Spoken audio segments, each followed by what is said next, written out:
Listening to your goals and dreams is our top priority at West Tennessee Bank. Benefit from our more than 100 years of experience and visit our Henderson branch today. West Tennessee Bank, focused on you. West Tennessee Bank is a division of Decatur County Bank, equal housing lender, member FDIC. All right, so a quorum is present, so we can proceed with the meeting. And the first thing we need to do tonight is we need to move in order or in accordance with the executive order number 60 that allows members of governing bodies to participate virtually. Since Jeff Harris is quarantined tonight, we must vote to determine that we can still meet out of necessity of public health that Jeff is quarantined. Second. Okay, motion's been made and second. All votes must also be roll call tonight in accordance with that executive order as well. So, Shane Connor. yes. Ben Couple. Yes. Norris Frank. Yes. Mark Griffin. Yes. Jeff Harris. Yes. Becky Hutchinson. Yes. All right, that passes 6-0. So we can move on to our recommendation to accept the board agenda for tonight's meeting. Okay, the motion has been moved and second to accept the agenda. Is there any discussion? If there's no discussion, we'll call a roll on that vote. Shane Connor. Yes. Ben Couple. Yes. Norris Frank. Yes. Mark Griffin. Yes. Jeff Harris. Yes. Becky Hutchinson. Yes. 6-4-0. So that is so moved. The next item is to approval of the consent agenda. I move that we accept the consent agenda. Second. Okay, the motion has been moved and seconded, and we'll call the roll to approve that. Shane Connor. Yes. Ben Couple. Yes. Norris Frank. Yes. Mark Griffin. Yes. Jeff Harris. Yes. Becky Hutchinson. Yes. 6-4. So that is approved. So we can move on to our meeting tonight with our delegation portion. So Troy, I'll turn that over to you. Hey, as far as I know, I have no delegations here tonight, but if we're moving to the spotlight. Yes, spotlight. No problem. A few weeks ago, after a conversation with one of our principals, I felt like it was a time to, from the school perspective, who do they recognize in their school families who seems to go above and beyond the call to benefit our kids? I mean, who really does the things that go outside of their normal workload. I asked of all the principals to share a couple of staff, classified and certified, and not only share names, but give a little description of why you reflect on them serving as that spotlight, as that recognition for what I'm calling the strongest advocacy for our district. Well, I had several opportunities to read and share with other district staff leaders, and the recognition that was decided upon among our district staff was that there were two people that we want to recognize. Now, I'm going to ask Miss Angela Haltom, since she's the one that done it, would you mind coming up here, Miss Angela, since it's your script? Now, you may have not brought your script, but I have your script if you want to read it. You got your script? Well, I have the email you sent, Coach. Did you include your script with it, or you just, because I just copy and paste yours. Awesome. That's it. So, Miss Angela Haltom, and again, I know principals don't have anything else to do, right, Coach Merle? But again, and I do respect the fact that I had several principals take their time because they've got a lot going on with all the circumstances of life and making sure students are educated.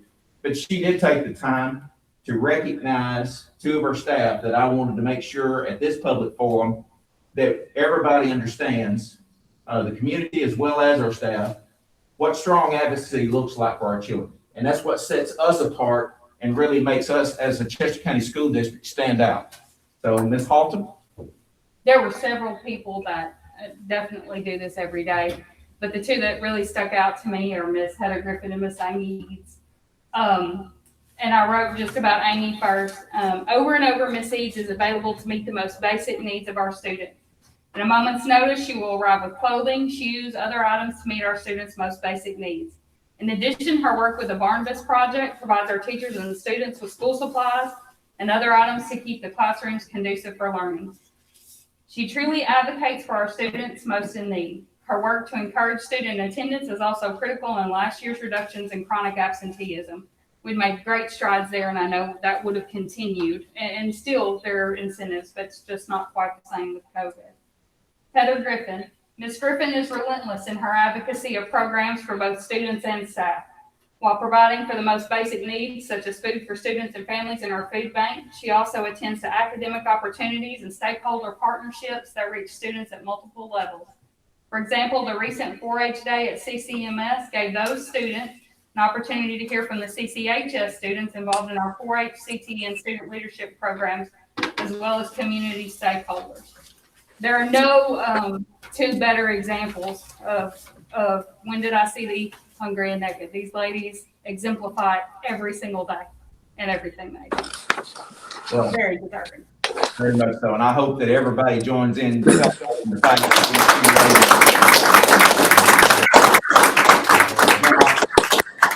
On behalf of the district, and again, we have just a little monetary. I wish you'd come up, Amy, come up, Heather, just a little bit, and also Angela for taking the time to doing so. We have a few, because we like to shop local, that we have some chamber books, and fortunately Kendall's here to take some pictures. But again, you ladies are doing a fantastic job, making sure that, as what Miss Angela said, we don't have babies hungry. We don't have babies without clothes when you two ladies jump in and do your job. So, see, no pink slip. It's all positive. Amy, I'll let her thank you so much. And then for Heather, God bless you, sister. There's yours. And Miss Angela, for taking the time to do it. I thank you. So deserving. Thank you, Coach. God bless y'all. Let them take some pictures, and there you go.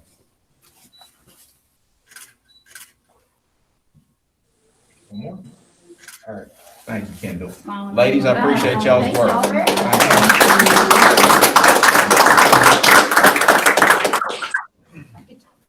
Anybody have a comment? I do. We're waiting on it. I don't know how much the chamber books are, but I think we need to add a little to it. Well, it's only a token, brother, of what they're doing. Well, that's right. That's why we need to add a little to it. Well, thank you both. We appreciate it. Seems like we're always celebrating, but with good cause. Thank you for what you do. The next item on our agenda tonight is a recommendation from our policy subcommittee that recently met to revise our policy 5.119, which has to do with our critical infrastructure employee designation. So I can explain that a little more. Yes, sir. Again, the members of our policy committee this year are Ms. Becky Hutchinson and Mr. Mark Griffin. We met a few weeks ago, or I guess it's over a week ago, and discussed certain policies that we had to revisit, to look for revision. We came to this policy based on the recommendation by Mr. Thomas Leach, because with the work that we have been doing, and again, Thomas is another one that I take my hat off to for the work that he does to ensure that questions are answered of our staff when they are either quarantined or dealing with the COVID. This critical infrastructure designation has been a key policy that has kept our buildings open. And fortunately for us, we have the health department working partnership with us. However, Thomas had said to us that our policy in the most recent revision came out really before, and the Department of Health recognized it before some of the newer terms identifying household contacts. And in the household contacts, there's two versions, two types. One has where you can have a recurring household contact where the parent or the student cannot be separate from that person who is sick. So the infection can be at any time during that isolation period. Then you have the other option, which is the non-recurring, which means that they can actually from the household isolate themselves from their other members of the house, and it shortens the amount of time that they would actually have to quarantine. A reoccurring household contact would be one that has to quarantine for not only the 14 days that everybody's aware of, but prior to that, they have to be quarantined for additional 10 days while their COVID case family member is active. with the disease or the sickness. So what we have asked for is to add a little bit more description using that terminology that I just defined for you again. It was in your agenda, to where we are wanting to add to that line, page 2, lines 25 through 28, where it reads that staff members who are identified as critical infrastructure, but who live with an individual who has tested positive, and this is the part that's going to be the addition that we're recommending, and are determined recurring household contacts, shall not be allowed on school property at any time until the mandatory quarantine and or isolation period has been completed. To restate to the board and also for those who are participating in this meeting, our critical infrastructure is not causing people who work for the district to come to work sick. This is also applicable for those who have that cannot separate themselves or isolate themselves from their sick family member. They too have to stay away. So we're treating them as they would be sick if they serve as a recurring household contact. So we're wanting to add that language because it was not included in the initial policy, and a lot of a lot of employees have asked since that with household members that are sick. Well, with that recommendation coming from a committee, it requires no second. Is there any discussion? If not, we'll call the roll for a vote. Shane Connor, Yes. Ben Couples, yes. Norris Frank, Mark Griffin, Yes. Jeff Harris, Yes. Becky Hutchinson, Yes. 6. All right, so that is so moved. Our final agenda item, or policy to look at, is a recommendation actually from the TSBA for policy 1.201, just some language correction there. Included in the same discussion that Becky, Mark, and I attended with the subcommittee on the policy revisions, in section 1, specifically 1.201, we found what we thought was just a typo. After submitting that information to the TSBA rep, they said that it was supposed to be, instead of just the number 1, it should be superscript 1, pointing to a law that's at the bottom of the policy. So she corrected that error. But on top of that, she said that you have inconsistencies with the threshold for surplus property, that state law recently had changed that threshold from 250 to 500. Our policy 2.403 recognized it as the law requires now. What she found with policy 1.201, the one that we're identifying, it was still showing a previous threshold of 250. So it is my recommendation to the board that, and this is based on the TSBA's staffer, that we bring it to the board for approval to have both of these policies aligned with the threshold of surplus property set at $500.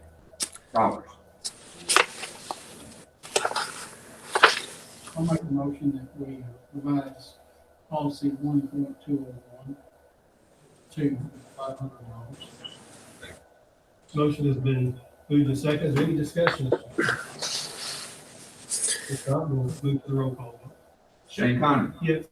Ben Couples, yes. Norris Frank, Yes. Mark Griffin, Yes. Jeff Harris, Yes.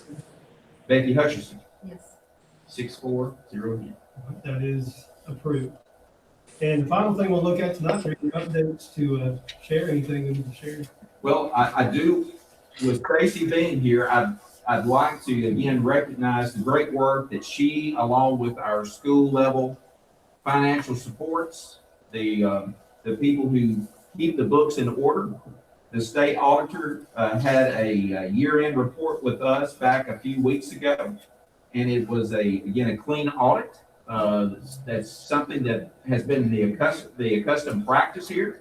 We appreciate the work that our schools are doing because there's a whole lot of fundraisers going on, money collections through revenue sources like the ball games and fundraisers related.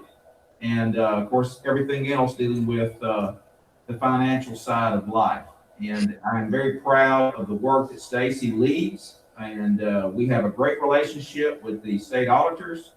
And as I shared with you that closing document in your board packet, there was only one recommendation, and it's a recommendation that they make year in and year out, which has absolutely nothing to do with any error in our work. It just is it's just something that they need to put in to justify that they have shared something. So, That recommendation is really at the county level. It's Yeah. not even at the school district. Yeah. Been on there for I 37 used years. to get that every year. Stacy, on behalf of the board, I just want to say I'm raving about the job you do. Thank you very much. It is an incredible asset to our system. Anything anyone else? I agree 100%. Any other updates? well, and again, the most recent update that we have for the COVID at the time that the publication was made was given to you. It was last Wednesday, October the 14th. At that time, we had 11 active cases of school-aged children. That was approximately 15% of all Chester Countyans in all age groups. Again, we have had a recent, not several, but some new cases, which has led to a number of students and staff who have had to quarantine or be isolated due to the sickness.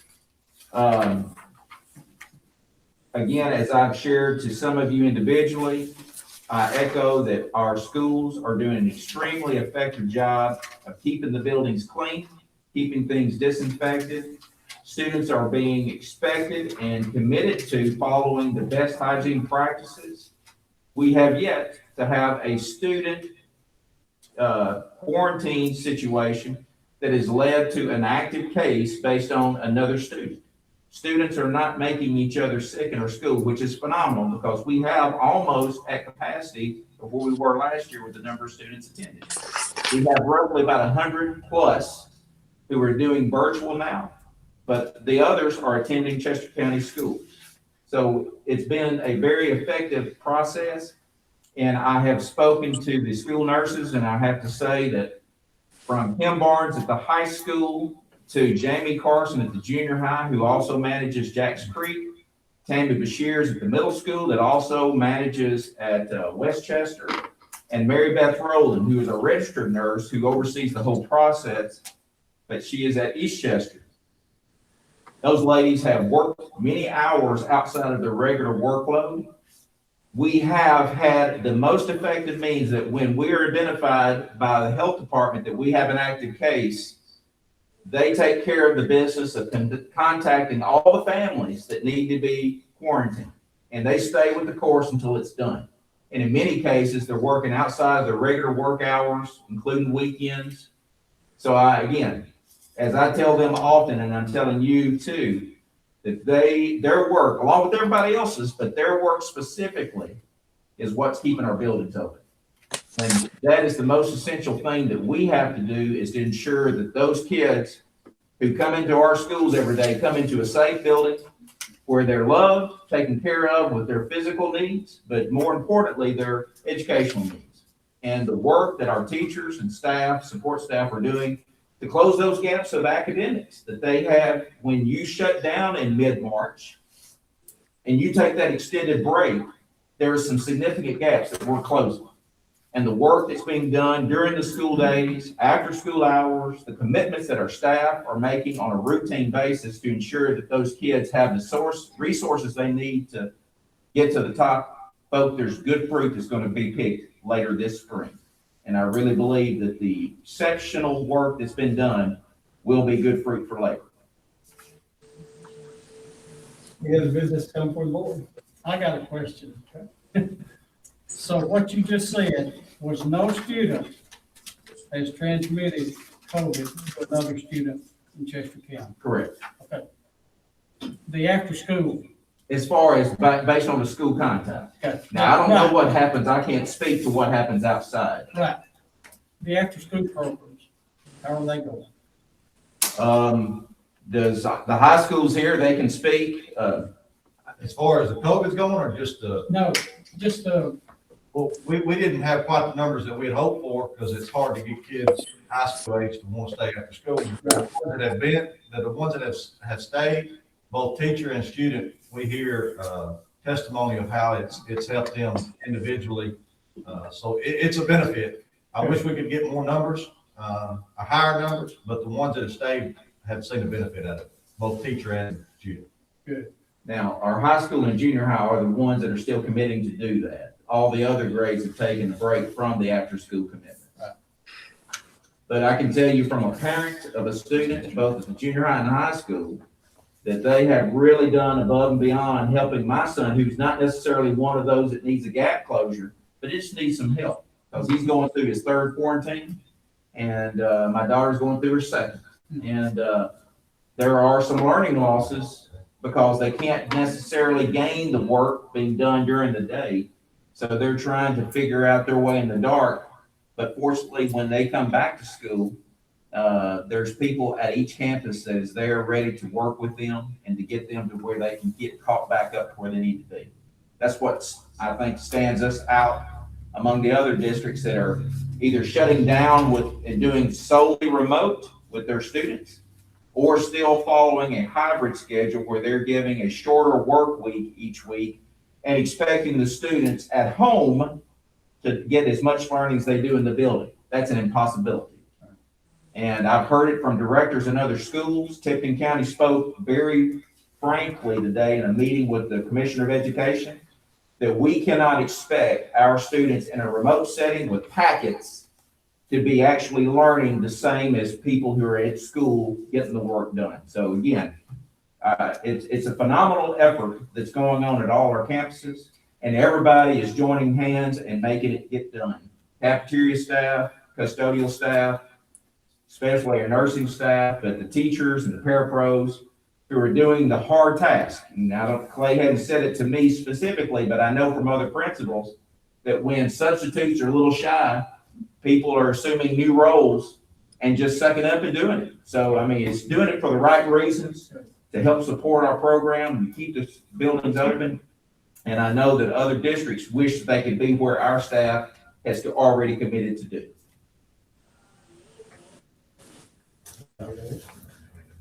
All right, if there's nothing else, our next meeting will be Thursday, December 17th, here at the board office, and of course, available through a link on the Remind app as well.